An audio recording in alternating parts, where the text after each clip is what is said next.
의해 27살입니다. 지하철에서 어떤 여자분이 저한테 안녕하세요. 여기 XX 호점 맞나요? 라고 물어봐서 웃으면서 네, 맞아요. 이랬어요. 그래서 여자분이 감사합니다 하고 갔는데 가면서 뒤에 한번 돌아보고 가더라고요. 생각해보니 지하철 타는 입구라 몇 호선이 아니라 방향이나 열차가 어디로 가는지 물어봐야 했던 거 아닌가 생각하다 보냈네요. 관심 있어서 말 걸어본가요? 사이비 종교야.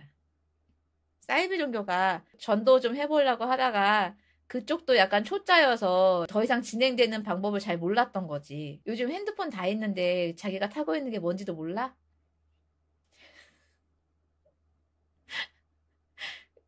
위만 조금 올려봐도 몇 호선인지 어디로 가는지 다 나오는데 몰라? 사이비 종교니까 조심해. 요즘 사이비 종교가 그렇게 많이 전도를 한대. 웬만하면 여자가 길에서 남자한테 말 걸지 않죠. 예전에야 막 여자도 쿨해야 된다 막 있었는데 요즘은 워낙 범죄가 심각해서 그렇게까지도 못해요. 진짜 조심해야 돼. 이상한 거야, 솔직히.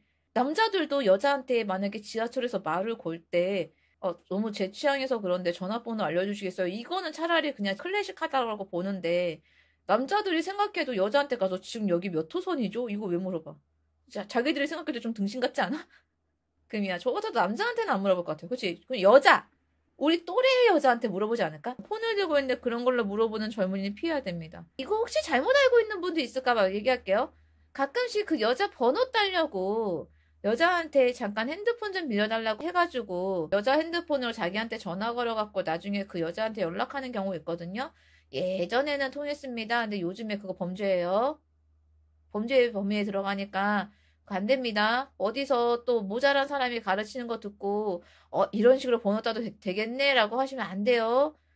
그 코로나 시국에 그런 것도 있었잖아요. 그 앞에 뭐 번호 쓰고 들어갈 때 그 번호 보고 직원이 전화해갖고 너무 자기 취향이다 했다가 그것도 요즘에 그런 거 다 불법입니다. 그러시면 안 돼요. 그런 것도 있어요. 지인을 통해서 전화번호 물어보는 것도 안 됩니다.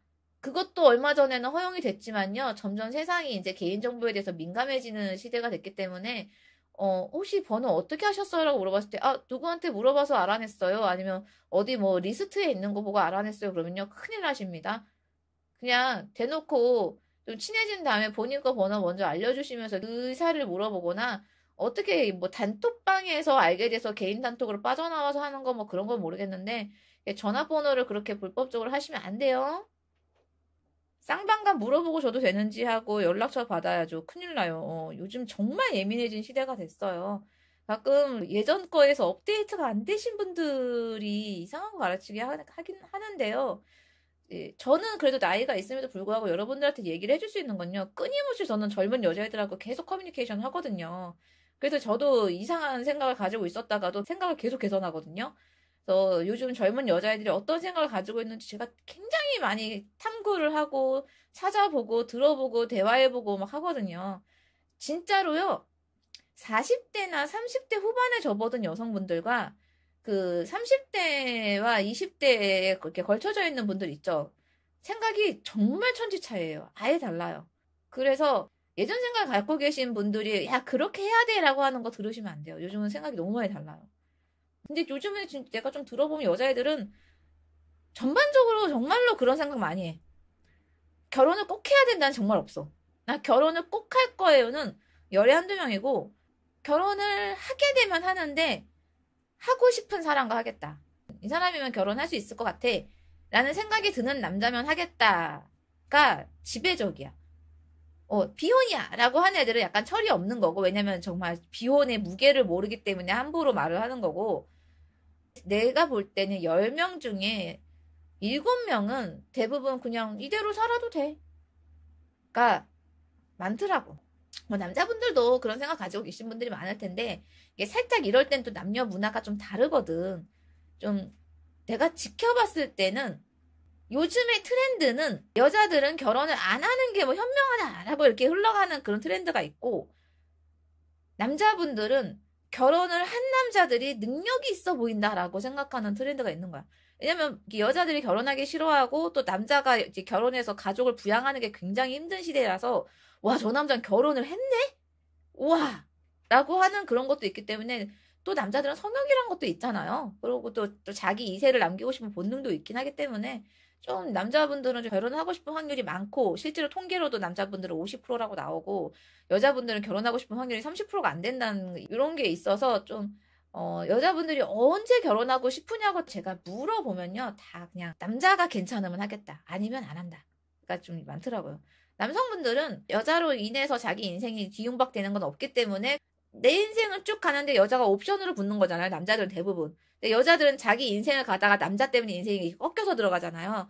요것 때문에 남자들이 생각하는 결혼의 무게와 여자가 생각하는 결혼의 무게가 달라서 이거를 좀 차이점을 인정하시고 이런 생각을 가진 여성분들이 어떤 생각을 가진 남자와 결혼을 할까? 이것도 좀 탐구를 해보셔야 돼요. 그래서 제 유튜브는 제정신인 여성분들, 미래를 생각하시는 여성분들이 좋아할 만한 남자분들에 대해서 강의를 하는 거라서 그 좀 많이 참고하시면 좋으실 것 같아요.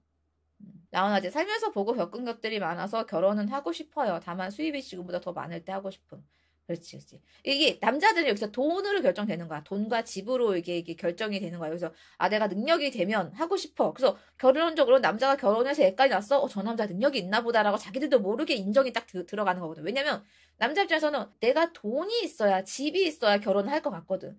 근데 저 남자는 결혼을 해서 애가 있네? 돈도 있고 집도 있나 보다. 라고 마음속으로 약간 리스펙, 부럽다 저 새끼 약간 이렇게 가는 게 좀 있는 거지. 근데 여자들은 그게 있어. 왜 결혼을 해? 저 시댁 괜찮나? 남편 결혼해서 진상으로 변한 거 아니야? 막 아침밥 차려달라고 하는 거 아니야? 막 이런 식으로 여자들은 이 결혼에 대한 이 뒤가 다른 거야. 남자들은 결혼을 하면 뭐 여자가 살림도 하고 애도 낳고 막 이런 환상이 있잖아. 여자들은 결혼을 해서 남자가 내 밥 차려주고 애 키워주기 환상이 없는 거야. 오히려 시댁이 얹어지고 혹시라도 남자가 이상하게 변하지 않을까라는 이게 되게 강해져서 그럼 여자들은 어떤 남자랑 결혼할까? 나와 이야기가 잘 통하고 나의 입장을 잘 이해해주는 사람하고 결혼을 해야 여자도 괜찮은 여자니까 이걸 이해해주는 남자를 잡으려면 나도 이 남자를 이해해줘야겠지. 그래서 이렇게 만나서 둘이 행복해지게 되는 거지. 남자분들이 볼 때 생각이 짧으신 분들은 그럴 수 있어. 여자는 왜 이렇게 이기적이에요? 이러고 얘기를 할 수가 있는데 이건 남녀지간의 결혼 후의 상황이 정말 확연하게 다르기 때문에 이렇게 생각이 돌아가는 거다. 그리고 그래 이기적일 수도 있는데 왜냐면 우린 님들도 엄마 아빠 치마와 바지폭에 둘러싸여갖고 우쭈쭈하고 자랐잖아.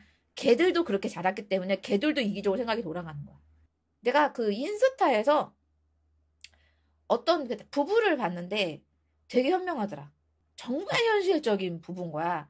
둘이서 한 회사에서 일을 해갖고 비슷한 급여를 받는 거야. 근데 이제 아기를 낳았어. 아기를 낳았고 둘 중에 한 명이 아예 퇴직을 해야 되는 상황이었나 봐. 그 회사가 육아휴직이 되는 그런 회사는 아니었던 것 같아. 그래서 둘 중에 한 명이 퇴직을 해야 되는데 그러면 보통 사람들은 여자를 퇴직시키잖아. 근데 이 부부는 굉장히 현실적인 부부여서 그 생각을 한 거야. 생각을 해봐라. 우리가 이 나이에 백수가 됐을 때 재취업이 누가 그나마 용이하겠냐.